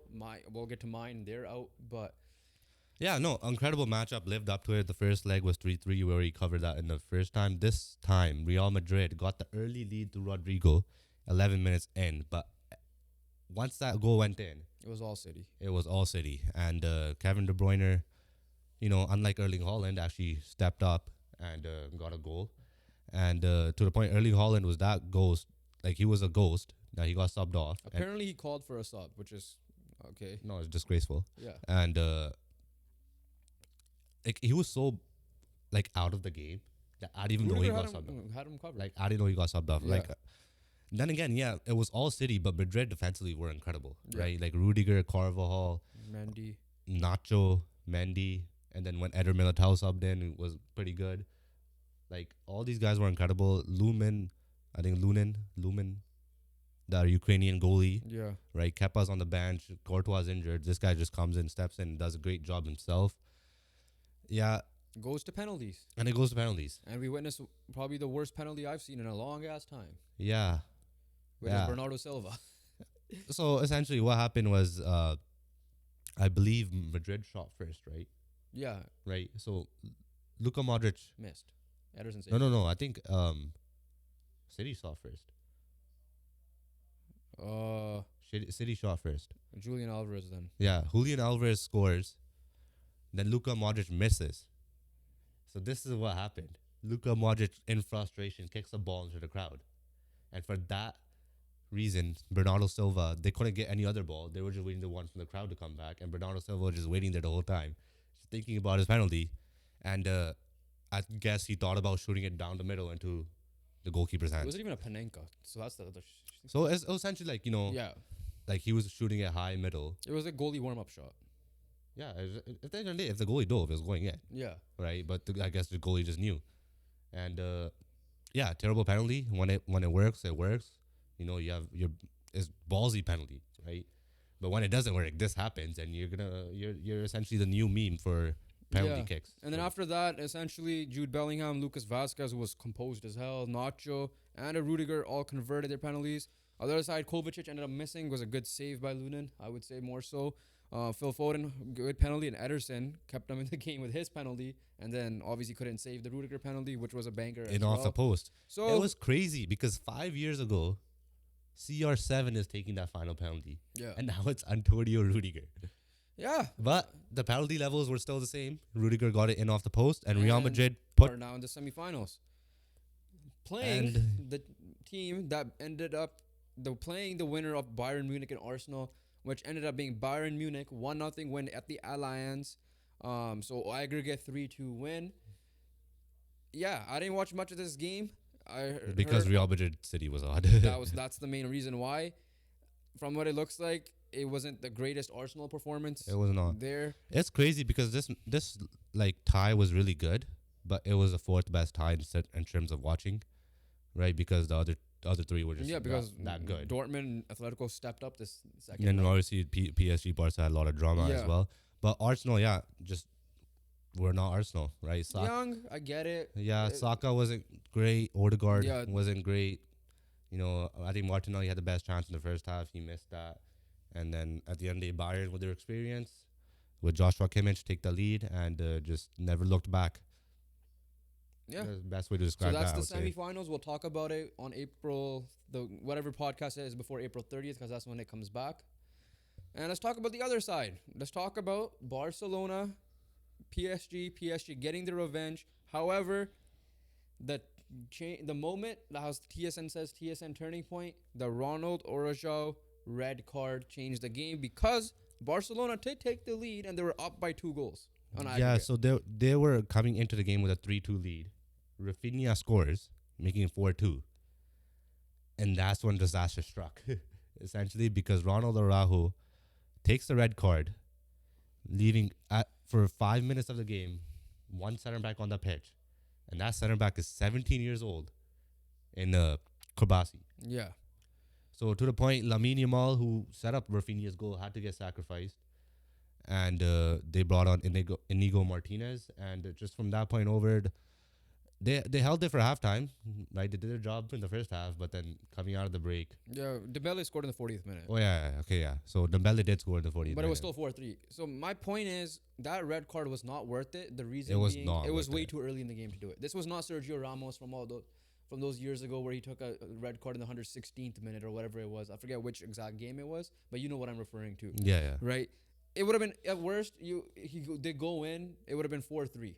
Right? At least you would have a full squad. Jamal would not have to been subbed out. You would have been perfectly fine. You would have had the pace on the wings on both sides. Exactly. So, yeah, there's no reason to take that red card that early at all because it was a red card. Yes, you prevented a penalty. Great. But then look what happened, right? And then right after that, second half, there was Barca did have a couple of chances to take the lead or even tie it after they were down. But Vitinha comes in, takes advantage pretty early, 54th minute. And then I see the dumbest slide tackle from João Cancelo. A guy experienced like that shouldn't be taking a slide tackle like that in the box, especially that Mbappe, or not Mbappe, I think it was Nabele, whoever it was away. Like it wasn't even going towards goal. He was facing away. It was not a good tackle at all. Mbappe converts the penalty. Barca had some chances. They did. But then Mbappe seals it in the 89th minute because they had to go all-out attack. Yeah, Dembele And honestly, exacts his revenge. PSG did not even try to seal it because it took a third attempt. Yeah. Right. Ter Stegen played well. Like he did that. So that's the issue. Ter Stegen played well, and Araujo took the red card on the breakaway. Like you would rather have Ter Stegen at the end of the day is that good of a goalie. You could save that breakaway still. Yeah, he might not be the old Ter Stegen, but he's still good enough. He still makes saves. Yeah. So, yeah, that red card obviously game changer. Xavi did well. He did coach Luis Enrique up to that point. I would say in my opinion. I'll coach Luis Enrique. Yeah, but up until he got red carded. Yeah, that too. So yeah, it's unfortunate ending. PSG get the revenge from all those years ago. It may not have been as dramatic as it was back then when they were up for. But a lot of drama was still involved. A lot of drama as well. However, let's talk about they're playing the winner of Dortmund and Atletico Madrid, and let's talk about. Probably, you could put this up there against Madrid and Man City in terms of the fixture of the tournament. This game specifically alone. All right, so like in the first leg, we saw Dortmund allow 2 very poor goals. Yeah. Very poor defended. Atletico take the 2-0 lead, but Dortmund get that key goal. Yeah. At the end of the first game, heading back home. And down 2-1, Dortmund ended up winning this game 4-2 overall. Took the early 2-0 lead to take the lead, aggregate 3-2. And then Mats Hummels' unfortunate own goal right after halftime. And right after that, it was also Angel Correa scoring essentially 15 minutes later. So that ties the game 2-2. Yeah. But aggregate puts and Atletico Marcel Madrid back in the lead. Sabitzer puts on a masterclass of a game where he gets the assist and 3 minutes later gets the goal to essentially not seal it because actually it was 5 for aggregate, but it was still time for Atletico to tie it. And that was the winner. But essentially that he got the ultimate winner. He got the game-winning goal of the Champions League quarterfinal, and what a quarterfinal set it was. All the games lived up to their hype. And let's see what happens in the semifinals now. We got PSG versus Borussia Dortmund, and we got Real Madrid versus Bayern Munich. Jadon Sancho might come home with a Champions League medal as not Man United. And if I'm Man United, I'm still selling him because you gotta sell him at an all-time high. Man, sell the club, sell the Well, they naming already rights. But yeah, so that's the Champions League update. Europa League will go very quickly. No, Liverpool could not make a miraculous comeback this time. Bayer Leverkusen are never losing. Yeah, they drew this game specifically. They're still but- never losing. So the semifinal is Roma versus Leverkusen and Marseille versus Atalanta. Roma's been on a heater apparently as well. Roma beat AC Milan, Yeah, right? Big matchup there. And then Marseille went on pens. yeah, So it's Marseille Atalanta, yes. and then Leverkusen versus Roma. Roma. So that's the European soccer side of matchups. Should we FA head Cup to this basketball? weekend. Yeah. Should we? Yeah, we should head to basketball. Let's get to the NBA. We're gonna again do the full NBA playoff review once the play-in 8 seed play-in games are completed. So that podcast episode will be out on Saturday. However, we'll quickly get into the play-in games that occurred already. Starting off with you want to go with the Lakers? Yeah, Lakers. Pelicans? The best game of the four for sure. Actually, no, second best game, I would say. Yeah, second. But Lakers, Pelicans essentially Zion cooked, and then got cooked. his hamstring got cooked after. And Yeah, so Lakers obviously blew a lead, right? Obviously, first of all, I'm going to get this off my chest. Thank God we won this game because I didn't want to hear, oh, yeah, they tanked on purpose. I was the one saying that just go against the Nuggets. I am the guy with the belief that to be the best, you got to beat the best. Yes, it doesn't mean it goes that route all the time, but you couldn't take the risk of fighting for an 8th seed, right? Especially when the Kings are the ones who won. Yeah, so, and we'll get to that matchup in a second. But yeah, I'm fine with it win. We'll talk about my prediction of what that series is going to be like against the Nuggets later on. But it is what it is. Yeah, They Lakers, got the win. They do what they always do. Zion, for his first postseason game ever, playoff or play-in, doesn't matter, cooked, right? Because he struggled against the Lakers this year in the play-in game, the wild card in-season tournament semifinal game, whatever we played them. The last game of the season struggled as well, but came into this game and took it on vengeance. Unfortunately, Brandon Ingram did not have a great game and was benched down the stretch, which still surprised me, especially when Zion got hurt. CJ CJ McCollum. McCollum did not have a great game himself. So Came as on, simple as this, right? The Lakers did what they're supposed to do, handled business. right? They handle business like they always And this do. was without LeBron and AD doing good, But essentially. they did their job, and that's what matters. However, let's talk about the other side. Well, Sixers Heat? no. No, like finish the off 9-10. Is the Big Three era done in Golden State because the Sacramento Kings This is a topic that's, gonna that's be gonna lingering up to the yeah, right. Like, this is just the beginning, right? There's gonna be more and more coming off this topic. But let's give Kings their props. Let's give Keegan Murray his props because he's been on a heater. yeah. He's been shooting the 3-ball well recently. De'Aaron Fox did his thing. Sabonis did his thing, and there's just the absolute destruction and revenge game for the Kings. They got revenge for last year. Yeah, this was the toughest And, one to predict. It was the like we said toughest last one to time. predict, but it was But Steph over. Curry let me down, but more importantly, Klay Thompson should not be having 0 points. Yeah, it was And going over in like over whatever he was. it was over before the game started, essentially. Yeah. So yeah, let's quickly talk about the Big Three era. At the end of the day, I feel like it will come to an end. I don't know if they'll pay Klay Thompson what he wants, and then on top of that, listen, just enjoy it, right? Like a dynasty like this. Well, you better have enjoyed it. Yeah, that's what I mean. You Like, better have enjoyed it. let's take Otherwise, this you moment cook. to actually enjoy it of what happened since whatever 2015 onwards. We never got a dynasty like this. 4 rings. Yes, Kevin Durant was involved in this as well. But at the end of the day, we haven't seen a team this dominant in the NBA, winning multiple championships since the Kobe Shaq Lakers, I want to say, or even the Kobe Gasol Lakers, but that they only won 2, so it's Kobe Shaq, I would say. Kobe Shaq. Before that, obviously Jordan, the Jordan Pippen And Bulls. sprinkle in a little Spurs, I guess. Yeah, so yeah, it's probably the end of an era. We'll say that, It is. and we'll officially know in the offseason if it is. So it was a great ride. Let's see. There's rumors Steph Curry might request a trade. I don't see that happening at all. Oh yeah. The Golden State Warriors and the Pittsburgh Penguins had similar years where their superstar players, aging superstar players, went off and did not get reciprocated by their team. This all could have been prevented if Draymond Green was just smart. Draymond Green was smart. the only superstar that went off was Curry because that's the only superstar on the squad. That's what I mean. I'm talking about like Yeah. Sidney Crosby went off. Yeah, Klay Thompson Crosby played. and Curry went off, but But yeah, at least last year's Warriors kind of did something compared to the Penguins. there's a difference between the Warriors and Penguins. The Warriors at the end of the day, you could still see them make a playoff spot next year, because cap reasons are right? different. and all Penguins, you can't really say that for the Penguins, especially because now Gensel's gone. that. Before we go into the East, let's just make our quick prediction of who's gonna win this Kings Pelicans matchup. Zion Williamson is out. The Pelicans did destroy the Kings many times with and without Zion. But I'm going to stick with my original prediction. I did say the Pelicans are going to lose to the Lakers, but win whoever they play. I said Warriors initially, but it's the Kings, so I'm going to stick with the Pelicans. So mine, I think, was switched up. I did say the Warriors would have won that game, but they're out, and I think I said I would lean the New Orleans Pelicans. But Zion is out.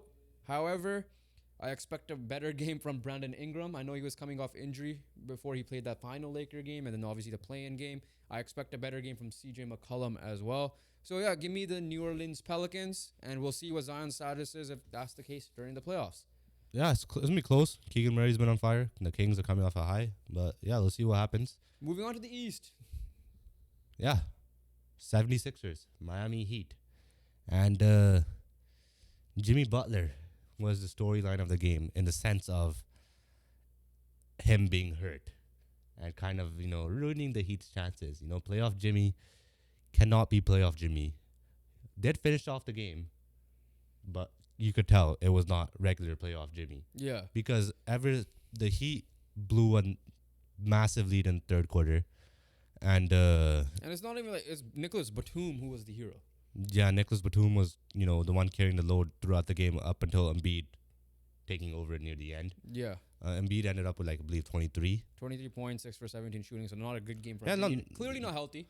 Clearly Just not healthy, here. too. He's clearly not even conditioned well because Yeah. he's looks exhausted. Kyle Lowry brought the energy, right? Tyrese Maxey wasn't great scoring himself either. Again, both teams shot very poorly, but ultimately the 76ers are the one who got the job done. And I think I predicted Miami initially as well. I did too. Unfortunately, they did not.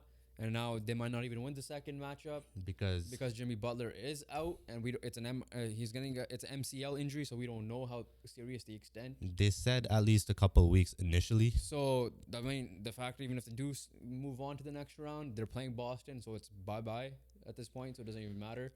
But yeah, unfortunate. This game was early for me, so I couldn't really watch too much into it. I did see the Heat were winning and then choke it late based on the highlights as well.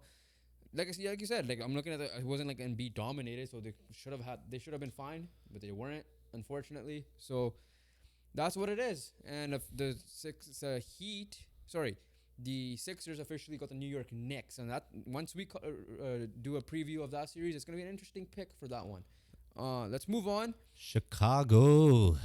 They did this without DR DeRozan this time. They did this with Alonzo Ball, Zach LaVine as well. But Kobe White put a career high. That doesn't count as a career high, but we'll say it is a career high. Because Kobe White dropped 42 points. DeMar DeRozan dropped 20 plus himself. Vucevic was there. Ayo DeSumo dropped 19 at least. Yeah. And on the other side, Trae Young and DeJounte Murray can't get their shit together. Yeah, I mean, Well, DeJounte Murray played had well, a good yeah. game. DeJounte- Trae Young did not. DeJounte played well. It's time to break that duo up. And listen, Trae Young's still a very good basketball player. It's not like he's some type of bum or anything like that, because he still took a team to the Eastern Conference Finals. He still led them to the playoffs last year and the year before that. So with that being said, it is time. Clearly, you could tell that the duo ain't working together. It's one of them's got to get traded. I hope it's Trae Young, just because it's more value to them. And I'm only saying that because we want him in the Spurs. Yeah, that's that's the why. main reason. But going back to the game, the Kobe White, who's not gonna win MIP, unfortunately, because Tyrese Maxey went on a tear. He's obviously gonna finish second to him. Obviously, deserves a massive shout out to what he's done, especially after Zach LaVine got injured. Kobe White's showing why he was a top 7 pick that year of the draft, not just a random 6th man potential. So. Yeah, I really did not think Chicago was gonna win this game at all. I did not. So, but I guess the home court also helps. It did get close to one point, and they just ran away with it midway through the third. And they take on the Miami Heat, who they might have a better chance against beating because Max Strus isn't there anymore, and you have no Jimmy Butler. But you have Tyler Hero, I guess. You have Tyler Hero coming back, and also a revenge game in that sense as well. They did lose barely last year. Yeah, because it took a Max Drews 3. Yeah, I took a Max Drews 3. This year is going to be much different. This year, honestly, like Chicago should be favored, kind of. Yeah, In that sense, the way it's they played it. tough. Now It's that Jimmy much more Butler's even. out, I can't even make a proper prediction. But yeah, you know what? Either team, both if Jimmy Butler's out, both teams are getting swept by the Boston Celtics. I'm just saying that right now. You'll be hearing me say the exact same thing for the NBA preview video. Give me the Chicago Bulls. I just want to see them in the playoffs. And if they do get in the playoffs, Zach LaVine is probably getting traded himself as well because look at what they did without him. In a sense, I'm not saying it was anything like crazy. It was either, impressive. but yeah, give me the Chicago Bulls if Jimmy Butler is confirmed not to play. So that's my prediction. Same. I'm rocking with the Bulls. Kobe White will be over. Yeah. Okay, so again, next episode we'll be talking about the NBA preview and predictions more thoroughly. So we got essentially all the matchups set except the 8th seed. But let's We move have on. got a banishment. Yes. So we're not gonna spend too much time into it. Just look into our past podcast episode. I think it's titled "The Sports Betting Has Gone Crazy in NBA" or something along that line. Yeah, something like that. Jonte Porter investigation is practically over. There might be some things they gotta look at, and I'm gonna ask you some questions about this as well because it is involving your team. So he's kicked out of the league. They found out that he was telling people to take under on him on the Kings game where he pretty much called in sick in the middle of the game, I guess is the best way to put it. And then people were putting like $80,000 bets that were coming up to $1.1 million payouts, which from what I was listening to Halford and Broff saying that's pretty dumb because no one bets on Jonte Porter because he's literally Jonte Porter. Yeah. And that's obviously going to flag the NBA, right? It would make more sense if that was like a Jason Tatum, LeBron James, so on. And even then, it's kind of like crazy. Obviously, that person who did that did not get his payout. Clearly, they froze his account or whatever it was. Jonte Porter also was confirmed to have a FanDuel account as well. In general, I get the debate of the sports betting. Can you bet on your own sport? Definitely not your own team because it was also found that not your own sport either, bro. yeah, I was talking to her cousin. He's like, that way. I'm like, I could see an argument, but at the same time, you're gonna get insider information always, so it shouldn't be. Someone's gonna tell you something. At the end of the day, there's rules. It doesn't matter if you like the rule or not. You have to follow it. It's the same thing that happened with the weed thing as well. Before weed became, I think, legal for depending on the sport. But yeah, he got kicked out of the league. How do you feel that he was betting against your own team to lose, not even win, and betting on himself on the under, like we mentioned last No, time. obviously betting yourself on unders and get you kicked out instantly. Betting on your own team is always gonna get you kicked out instantly. I think as that's well. definitely. Yeah, like then again, he was betting the right thing, right? Because we were gonna lose. Yeah, it's not like it was not like It's not like we were gonna win. it wasn't like he was. He was making the smart bets at the end of the day. But I don't know. Okay, it's just a stupid move. You know, you like honestly, he was playing well too, and he was doing all this stuff at the same time. for like 20K profit or whatever. He was like a 20K profit, 20K return or something like that. Honestly, like he was a solid backup big for us. I liked what he showcased on the floor, but then he just disappeared after, and now we know why. And yeah, it just a stupid move. You can't bet on your own team, especially when you're gonna bet on them losing, and you can't bet the So under you on lose yourself. like the respect from all your teammates now. Exactly. Oh, former teammates because it's dumb. Yeah, no, it's just dumb. It's no surprise. Okay, so essentially, the investigation shows, this is according to Shams, on the 13 NBA bets Porter made, total payout was $76,000, resulting in net winnings of only $21,000. 3 of the bets were multi-game parlay bets that included the one Raptors game in which Porter bet that Raptors would lose. So, yeah, at least Pete Rose bet to win, at least, and bet on himself. He literally took Fred's word literally into the opposite. He bet on himself. I think Raptors won that game too. I have no clue, but it was. I think the Raptors won that game. It was, embarrassing for sure. Right, like I said, there's no reason for you to bet against your team. That's what makes it even more embarrassing. I would get it if you bet for your team. That I'm fine with, right? But you know what the rules were.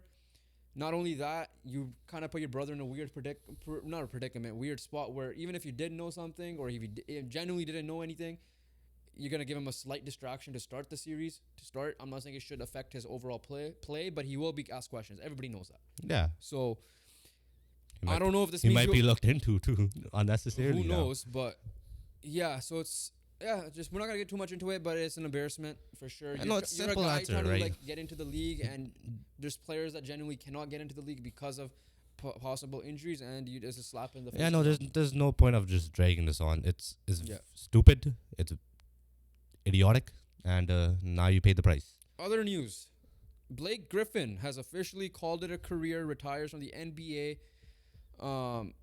2 days ago. 14-year NBA career.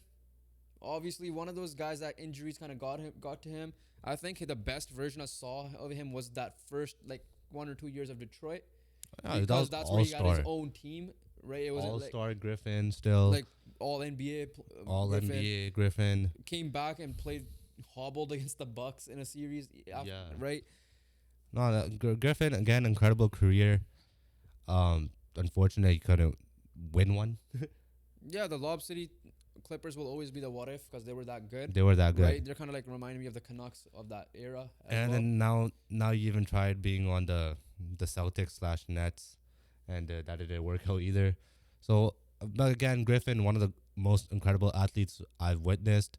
Apart from him jumping over a Kaisenat height car, other than that, all incredible highlight reels, incredible dunks, and an incredible athlete. That's probably also his downfall too. Being that athletic might also is the reason why he got hurt. But other than that, Griffin, absolutely incredible. He even developed a 3-point game as well in his career. Yeah. So, quick question: Hall of Famer? Probably not. And if he is Very late. very late, very low chance. That's all I have to say for that. I mean, would you agree or? It's a tough one, man, because it's like It's just he's if Derrick Rose doesn't get in, then he shouldn't get in. yeah, That's the best that's way to put it, because 100%. Derrick Rose has an MVP. And it's like one of those things where like, if he just finds a sweet spot where like nobody is good retired, right? Nobody like he's in that sweet spot where like there's no one good, but they want to put someone in. Yeah. Blake Griffin could be that one they can put it. Yeah. So, yeah. But yeah, best of luck in otherwise, retirement. yeah, best of luck in retirement. Unfortunate, not a Hall of Famer in our books, but then again, Team- incredible career. The That's it. Avengers of Team USA has officially been assembled. They got their jerseys. Obviously, depending on what happens in the playoffs, injuries could change things. But we got the official roster. A little surprised about certain things, but here it is: LeBron James, Steph Curry, Kevin Durant, Joel Embiid, Jason Tatum, Kawhi Leonard, Devin Booker, Drew Holiday, Anthony Davis, Anthony Edwards, Bam Adebayo, Tyrese Halliburton. So essentially, we broke him. Canada broke him, right? Sure. We did this, right? So Canada deserves the respect. Okay, well, they also lost in the semifinal game. That led to playing Canada, Yeah. right? But yeah, you're welcome, USA, because So- if you guys didn't lose to Canada and Dylan Brooks didn't take over, you wouldn't be seeing this right now. Yeah. And Decent. Redeem Team 2.0. Yeah. You'll see another documentary probably. Steph hasn't won a Olympic ring, so this is his chance. Tyrese Halliburton was a surprise to me. Drew Holiday, I could see why he got in. A little bit surprised just because, I guess why Drew Holiday got in, because he's one of the best defenders in the league. But like Damian Lillard, I don't know if because he didn't want to or he just didn't get in. I think Grant Hill is the GM or the organizer of this team as well. So off the bat, like that's the name. I'm not saying Anthony Edwards should not be on it again. I think he deserves it. Don't get me wrong, because I think he is him and Booker are like the top two. You could arguably say the top two Shooting guards. shooting guards. Donovan Mitchell obviously was injured this year, so maybe that's why he wasn't a factor. But yeah, overall solid team. Obviously, we know. Overall, you have LeBron, KD, Steph, So what's Embiid. Joel Embiid, by the way, there was a thing where he said like he wanted to join French basketball a couple of years ago, and no one else. And look what he just does right now. He's a snake. It's just here. I'm not sure what Hakeem did back then. I'm not gonna. That's why I'm not gonna go too hard on Joel Embiid that way. But what's your lineup for me? Steph. Steph, LeBron, KD, Kawhi, and Embiid. Yeah, As much no. as I want to be biased and put AD in there, it's gonna be Embiid. You could obviously versatile. You could go big if you need to go big. With I mean, Embiid. there's many ways. Like depending on what you do, if you want to go strict positions, you could go Steph, Devin Booker, LeBron, KD, and Joel Embiid. If you want to stick I'm to starting positions, Kawhi. I cannot. obviously you start Kawhi in that sense as well. And if you want to go big, you bench Kawhi, you put in AD, and you just go like full big lineup. Yeah, I mean, it might be point LeBron, and then Steph Curry off screens and stuff, right? Well, The good news is we get to see him on the same team on a competitive setting. yeah, This is what I'm that's excited true. for. That is true. Yeah, In a sense, because All-Star game I'm not counting, right? I know that's they not had the competitive. one. They had the one game we witnessed, which is the best basketball game we ever seen. But in an actual setting where they're gonna be playing for each other's countries, obviously we're rooting for Canada, obviously. But as just a basketball fan, it's just gonna be fun to see how this works specifically. And it should work. It should work, It but I'm just should saying, work. like, Yeah. at the end of the day, we'll see how it works. So yeah, that's the Team USA side of things. Let's get into the WNBA because we have to talk about it. Broke records.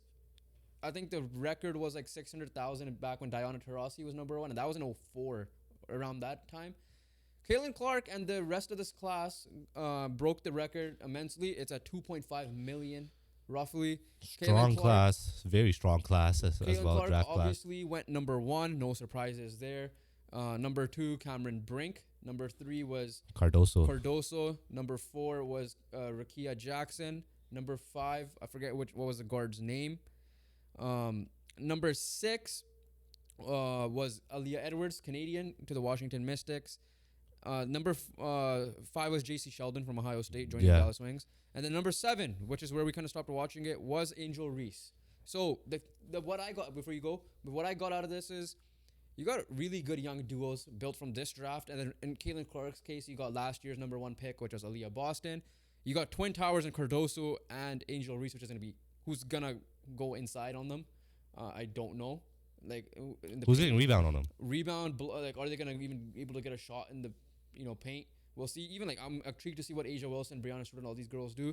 And then another underrated one, Cameron Brink teaming up with Rakia Jackson. Yeah, a lot of duos have been formed here. But my personal steal of the draft has to be Nika Mule, who fell to the second round. And I think Nika Mule could be one of the best 3-and-D players in the game. We already know what she could do defensively. And she has gone to the Seattle Storm. So a UConn guard going to the Storm was Sue Bird. Yeah. The last time. Nika Mule actually has assist record for UConn. Yeah. Right? So there's that too. So there's a little storyline there. A lot of storylines. At the end of the day, what happened, what was supposed to happen, happened. Caitlin Clark went number one. Brink 2. Cardoso was 3 to 5 anyways. Anywhere. Same with Reese was going to be like 4 to 7 in that range anyways. Yeah. But yeah, Caitlin Clark, Aaliyah Boston. Excited to see the young stars in Indiana. Tyrese Halliburton, Anthony Richardson, and now Caitlin Clark. And she's already a regular guest on Pat McAfee, or wants to be. She's not gonna. That was true. But she's also nearing an 8-figure deal with Nike. Unfortunately, her contract is $70,000 a year, average wise. But doesn't matter because she got a Nike shoe deal. She's gonna get a signature shoe as well. And it's people. I think Shams is reporting it could be like 20 mil. Well. I saw a recent reporting saying 22 million, 22 around 22 million. Yeah. Other WNBA news very quickly here. They're looking to add a 14th team by 2026. In contention will be Philadelphia, Toronto, Portland, Denver, Nashville, and South Florida, somewhere down there. Obviously, us being biased, and it also makes logical sense. A Canadian team will do wonders for everybody up here. Obviously, people tuned into the draft because of Aaliyah Edwards. And I'm not saying Toronto. Obviously, we would prefer Vancouver, just to make that clear. But it's probably going to be Toronto, just being real. Yeah. But I think that's the one spot that they should go. They're currently at 12, so they're trying to get 16 by 2028. So 4 teams. So Toronto should be a team involved in this. I'm predicting Toronto, Florida, Philly, and like Denver or something like. It might be 2 West and 2 East, obviously. So we'll see. Yeah, in that sense as well. All right, let's move on. Quick news. Devin Haney, Ryan Garcia is this weekend. How do you see that fight going? April 20th in Brooklyn. Haney winning. How? Dominant fashion. Haney is the best lightweight. He is up there in pound for pound, and Ryan Garcia has not sounded like himself or looked like himself. How much work he's putting in either. Yeah, and he's beefing his own promoter and all that stuff. So there's a lot of drama going on. That one's kind of got settled a bit. Garcia, at the end of the day, it was drama. It's distractions. Haney's out here doing his thing. You know, he beat the likes of Kambosas. He beat the likes of Lomachenko. Who was his last fight? Because he had Regis Progress. He went up in weight and dominated him. And he dominated, Regis Progress. So Is Haney? It's not even a conversation for me, honestly. Yeah, I mean, I agree with you. Nothing much to say. Nick Baldwin, check out that podcast as well. He simply agreed with us as well. There's no other reason. Ryan Garcia will have a puncher's chance. It's boxing. Everybody always has a puncher's chance, but Devin Haney's been that good. He's So, been on that run, and nobody. It doesn't look like the closest person was Lomachenko. all right. Finishing up the boxing talk here, we got at least some intrigue on the Mike Tyson, Jake Paul card because the undercard is something that we will probably tune into properly, which is Katie Taylor versus Amanda Serrano 2. This fight originally was supposed to happen in the UK. However, I believe Serrano got hurt in that one, Initially, yeah. and then she fought Chantal Cameron, and Katie Taylor, that was her loss, and then avenged herself against Chantal Cameron later. Everybody knows that who watched the first fight was probably one of the best boxing fights. Definitely one of the probably best women's boxing. It's the fight best women's boxing fight. that we've witnessed at least, and we've seen good ones. Chantal Cameron and Katie Taylor did put up bangers as well, but this fight alone should save the card in terms of boxing purists. Nick Baldwin said it perfectly, so we're not gonna get into too much. Just check that out as well. Going back to the NHL, Sabres. Don Granado officially fired. Makes a lot of sense. The team under delivered by a lot. That was our Not dream by a team. lot. They were supposed to make the playoffs from the get go. I'm Yeah. gonna say by a lot because they were horrible from the beginning of the year, right? Whatever. We want to say whatever it is. They missed the playoff 2 years in a row. They're supposed to be a jump team. No surprises here, and yeah, just quick So, topic here. Another quick topic as well. Contention. It will coach, probably be sorry, yeah. in contention for the coach for them and Ottawa will be Craig Berube. Yeah, probably. Yeah, Craig Berube will be a hot name. And the this other summer. quick news that we touched on before, Arizona is officially over. Wow, we just finished each other's sentences. Utah has taken over Arizona. Yeah. it is official. The It's NHL official. has Yeah, it's approved official. it. It's official. They're trying to find a name. It might be a Washington football team situation right now. I saw Utah Hockey Club. I saw Utah Blizzard. That does not sound as good as I saw Utah. I saw Utah Blizzard. I saw Utah Venom, Yeah, I don't mind the Venom, but and I saw one more Utah like name. The other one were like Utah HC and Utah Hockey Club. Those are all the potential ones I saw. so here's the thing: the league is giving control of the franchise to Ryan and Ashley Smith, owners of the Utah Jazz, while awarding former Coyotes owner Alex Morello the right to reactivate the team. Should he secure a fully constructed NHL appropriate arena within 5 years. So this could be a potential 5-year thing only, which I think every Coyote fan does not want Morello back. They want a team back, but not Morello. Yeah, no, clearly the fans were emotional, right? They're like, yeah. when you saw at the end of the day, like when you saw the last game. game, right? Like they couldn't do much. They're in Mullet Arena, right? They couldn't get a big crowd out, right? At the end of the day, it was like 4,000 sold out at Mullet Arena. So they're emotional. Obviously, Workers might the lose workers, jobs. right? Like people who worked in the stadium, the PA announcer, the commentating, right? The commentating team, writers, the beat writers, Yeah. right? All these guys lost jobs, unfortunately, too. So, yeah, it sucks in that sense. But then, It had to be done. but it had to be done because they weren't a functioning organization at the end of the day. So they will be playing at the Utah Jazz Stadium or arena. The arena only has a hockey capacity of 12,000. So they're gonna try to work on building a bigger arena to get both the Jazz and the whatever Utah team is gonna be. And however, the franchise already collected 11,000 season ticket deposits within hours of the sale of the announcement. So they're pumped. They're pumped. It makes sense. We'll see how this goes. They're inheriting a very good young team that could trade some assets and might be even a sneaky playoff team next year, depending on how it goes. But yeah, congratulations, Utah. We officially have a new team that people might bandwagon to because it's technically new, but not really. The Utah Coyotes, as of now. No, it's for Utah, now. it's Utah Hockey Club. It's going to be as of Utah Hockey Club, yeah, probably. As of now. But yeah, Yeah, that wraps up today's pod. Happy playoff season, I guess. NBA, NHL playoffs. Both start Saturday. Also, Nagar Kirtan in Surrey as well. So people will be out at the Vaisakhi parade as for Nagar Kirtan. So yeah. So once again, hectic Saturday. From both of us, massive shout out, huge thank you. Two brothers had a dream to start something. It's a dream. Less than a year, not to make this like something emotional, but no, 500. obviously a small number to many, but a big number to us. So we're grateful that we had 509 people at this moment subscribe to us and enjoying our content, whether for the good or the bad. We just love engaging. This is just meant to be a platform to share our opinion and engage with others as well. So we appreciate you guys. We will obviously keep dropping off content. Next up, 1,000. So road to 1,000 still continues. Up next, 600. So let's make that count. Hit that subscribe button if you haven't, and we'll catch you guys in the next one. Peace.